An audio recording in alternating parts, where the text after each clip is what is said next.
Salam sejahtera untuk kita semua. Perkenalkan, saya Anya Oktavia Simorangkir dengan NIM 11S21054 dari Prodi S1 Informatika. Pada kesempatan kali ini saya akan menjelaskan terkait mata kuliah Manajemen Proyek Teknologi Informasi week ke-13 untuk sesi pertama yaitu Project Procurement Management. Dalam ini pertama, kita harus memahami pentingnya manajemen pengadaan proyek atau yang disebut sebagai outsourcing. Jadi, eh, pengadaan berarti memperoleh barang atau jasa dari sumber dari luar, dan para ahli memperkirakan bahwa pengeluaran global untuk perangkat lunak dan layanan komputer harus terus bertumbuh. Gartner memperkirakan nilai industri teknologi informasi global pada tahun 2014 mencapai 2,8 triliun US dollar, dan orang-orang terus memperdebatkan apakah outsourcing lepas pantai atau offshore membantu negara mereka sendiri atau tidak. Kita juga kenal istilah onshore. Maksudnya adalah eh, offshore tetapi di negara sendiri untuk mencari low paid worker untuk mengerjakannya. Perdebatan mengenai outsourcing. Ada beberapa perusahaan yang mungkin tidak melakukan outsourcing. Namun, baru-baru ini GM mengumumkan rencana untuk beralih ke outsourcing sebanyak 90% layanan teknologi informasi menjadi hanya 10%. Sebagian besar organisasi melakukan beberapa bentuk outsourcing untuk memenuhi kebutuhan IT mereka dan menghabiskan sebagian besar uang di negara mereka sendiri. Tenaga kerja untuk AS, Amerika Serikat, terus bertambah karena orang-orang bekerja untuk agen pekerjaan sementara, sehingga mereka dapat lebih mudah berpindah dari satu perusahaan ke perusahaan lain. IT outsourcing market terus bertumbuh. Jadi perusahaan Amerika Serikat mencoba untuk mentransfer lebih banyak pekerjaan ke luar negeri, terutama di bidang infrastruktur, IT, pengembangan dan pengalihan aplikasi, dan proses inovasi. India, China, dan Filipina adalah lokasi pilihan untuk outsourcing, dan Amerika Latin semakin populer. Namun kekurangan personel yang memenuhi syarat, bukan penghematan biaya, adalah alasan utama outsourcing global layanan IT. Jadi bukan karena untuk menghemat biaya, tapi karena adanya kekurangan personel yang mungkin sesuai dengan apa yang menjadi kriteria. Lalu mengapa dilakukan outsource? Yang pertama untuk mengakses keterampilan dan teknologi, yang kedua untuk mengurangi biaya tetap dan berulang, yang ketiga untuk memungkinkan organisasi klien fokus pada bisnis intinya, yang keempat untuk memberikan fleksibilitas, yang kelima untuk meningkatkan akuntabilitas. eh, ada namanya kontrak. Kontrak ini adalah perjanjian yang saling mengikat, yang mewajibkan penjual untuk menyediakan produk atau layanan tertentu, dan mewajibkan pembeli untuk membayarnya. Kontrak dapat memperjelas tanggung jawab dan mempertajam fokus pada kiriman utama proyek. Karena kontrak mengikat secara hukum, maka akan lebih banyak pertanggungjawaban untuk melaksanakan pekerjaan seperti yang tercantum dalam kontrak. Proses manajemen pengadaan proyek eh, adalah di mana eh, kita ingin mendapatkan barang dan jasa dari suatu proyek yang berasal dari luar organisasi tersebut. Prosesnya ada planning, procurement, management, yaitu menentukan apa yang perlu dibeli dan bagaimana pengadaannya. Ada conducting procurement, mendapatkan respon penjual, memilih penjual dan tanda tangan kontrak. Lalu ada controlling procurement, mengelola hubungan dan penjual, memonitor kontrak, dan membuat perubahan sebagaimana dibutuhkan. Lalu ada closing procurement, yaitu menyelesaikan setiap kontrak, memastikan bahwa kontrak dan perjanjian sudah dilaksanakan, dan memecahkan masalah. Untuk yang pertama, ada planning procurement management. Ini adalah kita mengidentifikasi kebutuhan proyek mana yang paling dapat dipenuhi dengan menggunakan produk atau layanan di luar organisasi. Jadi kita tidak perlu membeli layanan dari luar organisasi eh, jika tidak diperlukan, sehingga kita bisa menghemat biaya dan juga eh, menghemat resource yang seharusnya bisa kita gunakan untuk di bagian di sektor A, bisa jadi kita bisa menghematnya. Untuk jenis kontrak, ada beberapa tipe kontrak. Yang pertama ada fixed price or lump sum kontrak, yaitu total harga tetap untuk produk atau jasa yang tidak bisa dipastikan atau didefinisikan sebagai dengan pasti. Lalu ada cost reimbursable contracts, yaitu pembayaran atau penjualan berdasarkan biaya langsung dan tidak langsung yang dikeluarkan. Lalu ada time and material contracts, itu hybrid untuk harga tetap dan biaya yang bisa dikembalikan. Seringkali digunakan oleh konsultan. Lalu ada unit price contracts, membutuhkan pembeli untuk membayar biaya yang ditentukan sebelumnya per unit layanan. Lalu sebuah kontrak tunggal sebenarnya dapat mencakup keempat kategori ini jika masuk akal untuk pengadaan tertentu tersebut. Jadi ini ada 4 common types of construction contracts. Yang pertama ada lump sum or fixed price contract, di mana ini adalah total dari biaya pasti untuk semua hal untuk semua hal yang ada di kontrak yang relate kepada aktivitas yang dilakukan. Lalu ada cost plus contract. Ini adalah pembayaran aktual hmm,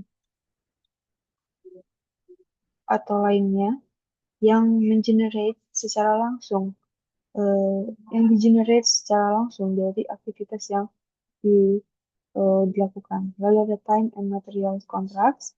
Ini adalah yang belum clear atau belum didefinisikan secara pasti. Lalu ada unit pricing contracts. Biasanya digunakan untuk pembangunan ataupun federal agency. Lalu ada klausul kontrak. Kontrak harus menyertakan klausul khusus untuk memperhitungkan masalah khusus proyek. Dapat membutuhkan berbagai pendidikan atau pengalaman kerja untuk hak membayar yang berbeda. Lalu klausul terminasi adalah klausul kontrak yang memungkinkan pembeli atau pemasok untuk mengakhiri kontrak. Lalu tools and techniques for planning, purchases and acquisition.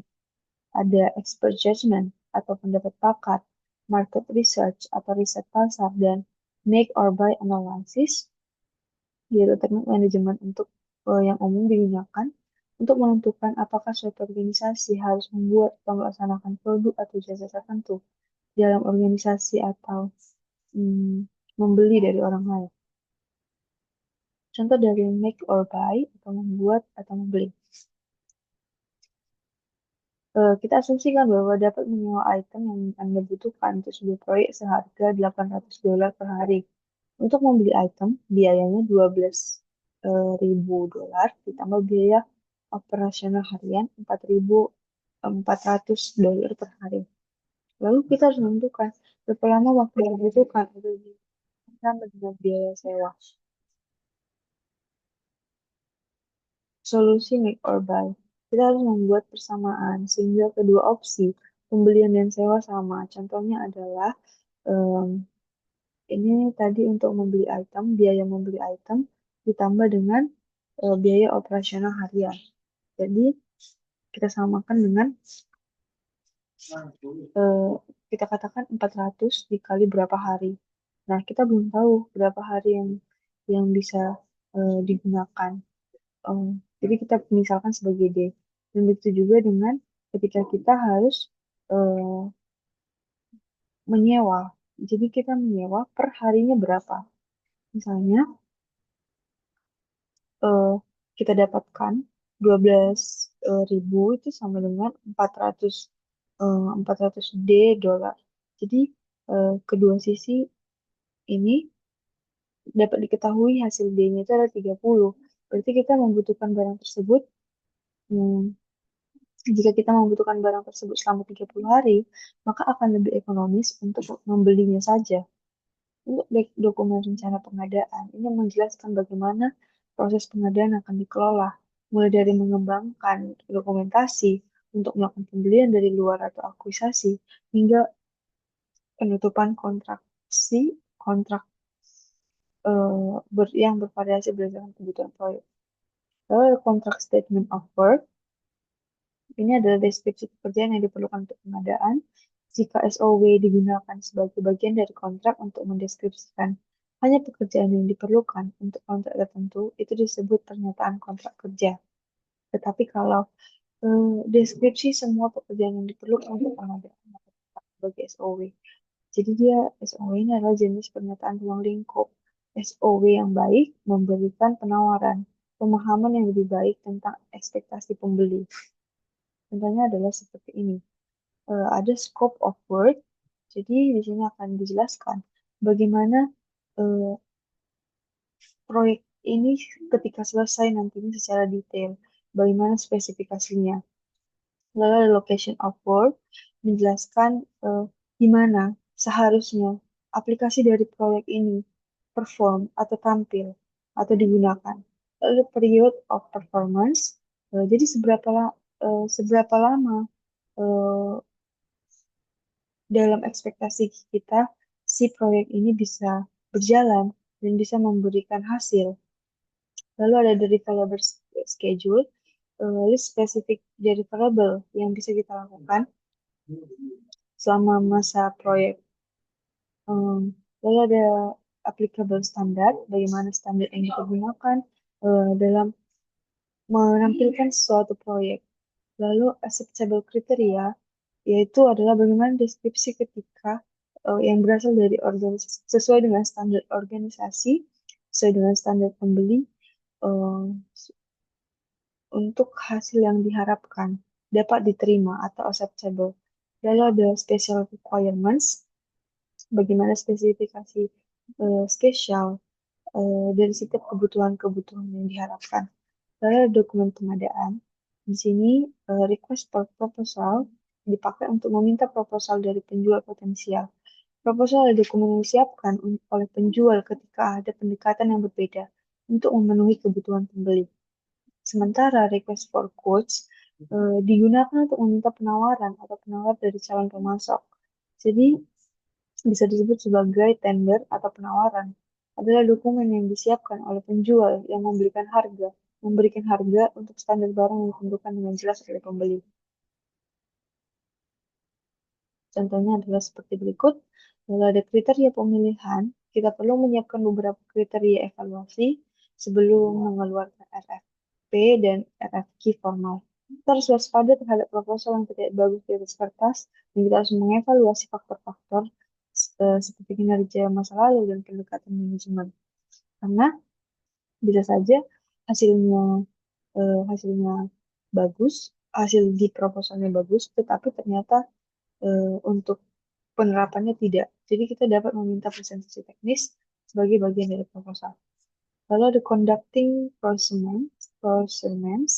Kita memutuskan siapa yang akan diminta untuk melakukan pekerjaan, lalu mengirimkan dokumentasi yang sesuai kepada calon penjual, memperoleh proposal atau tawaran, memilih penjual, lalu ada pemberian kontrak. Misalnya ada pendekatan pengadaan. Organisasi dapat mengiklankan pengadaan barang dan jasa dengan beberapa cara, yaitu mendekati vendor pilihan, lalu ada mendekati beberapa vendor potensial, lalu berikan kepada siapapun yang tertarik. Konferensi penawar dapat membantu memperjelas harapan pembeli. Di sini ada bagaimana sampelnya, ada kriteria, ada proposal 1, proposal 2, proposal 3, dan selanjutnya. Kriteria bisa diisi seperti berikut, dengan bobot seperti berikut. Lalu ada pemilihan penjual. Jadi kita melakukan evaluasi terhadap uh, uh, penjual yang akan kita lemparkan proposal atau penawarannya. Penjual dalam daftar pendek seringkali menyiapkan penawaran terbaik dan akhir. Hasil akhir adalah kontrak yang ditandatangani oleh pembeli dan penjual terpilih. Lalu ada controlling performance, di mana kita memastikan bahwa kinerja penjual memenuhi persyaratan kontrak. Kontrak adalah hubungan hukum, jadi penting bagi profesional hukum dan kontraktor untuk terlibat dalam menulis dan mengelola kontrak. Sangat penting bagi manajer proyek dan anggota tim untuk mengawasi perintah perubahan yang konstruktif yang merupakan tindakan lisan atau tertulis atau kelainan oleh seseorang dengan otoritas aktual atau nyata yang dapat ditafsirkan memiliki efek yang sama seperti perintah perubahan tertulis. Lalu ada saran pengendalian perubahan kontrak. Perubahan pada bagian manapun dari proyek perlu ditinjau, disetujui, dan didokumentasikan oleh orang yang sama dengan cara yang sama sebagai bagian asli dari rencana yang disetujui.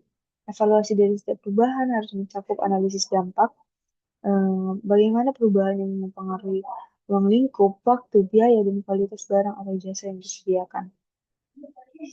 Setiap perubahan perlu dicatat bagaimana sejarah dari suatu proyek itu, sejarah dari kontrak itu berlangsung sehingga kita bisa mencatat bagaimana track recordnya. Lalu perubahan harus didokumentasikan secara tertulis dan anggota tim proyek juga harus mendokumentasikan semua pertemuan penting dan panggilan telepon. Saran untuk pengendalian perubahan kontrak, yaitu manajer proyek dan tim harus tetap terlibat untuk memastikan sistem baru akan memenuhi kebutuhan bisnis dan bekerja dalam lingkungan operasional, memiliki rencana cadangan, menggunakan alat dan teknik seperti sistem kontrol, perubahan kontrak, tinjauan kinerja yang dilakukan pembeli, inspeksi dan audit, dan sebagainya. Lalu ada closing procurement, melibatkan, menyelesaikan, dan menyelesaikan kontrak dan menyelesaikan semua item terbuka. Tim proyek harus menentukan apakah semua pekerjaan diselesaikan dengan benar dan memuaskan.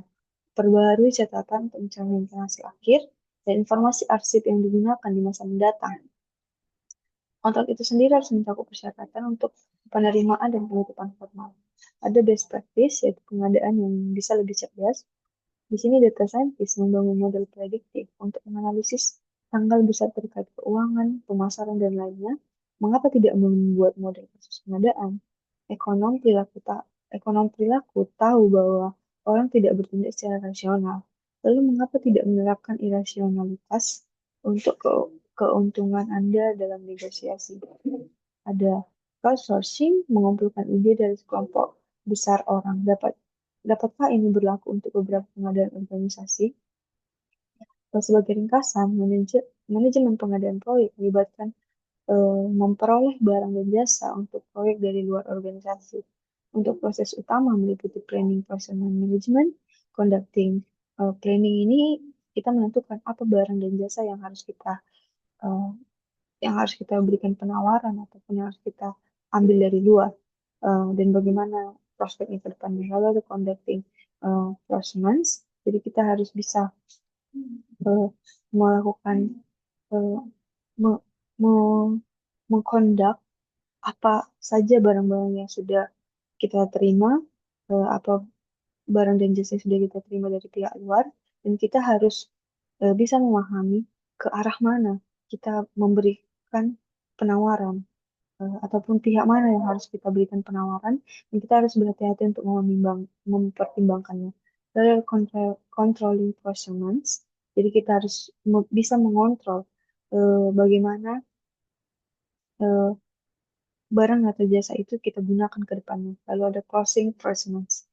Sekian penjelasan dari saya. Terima kasih.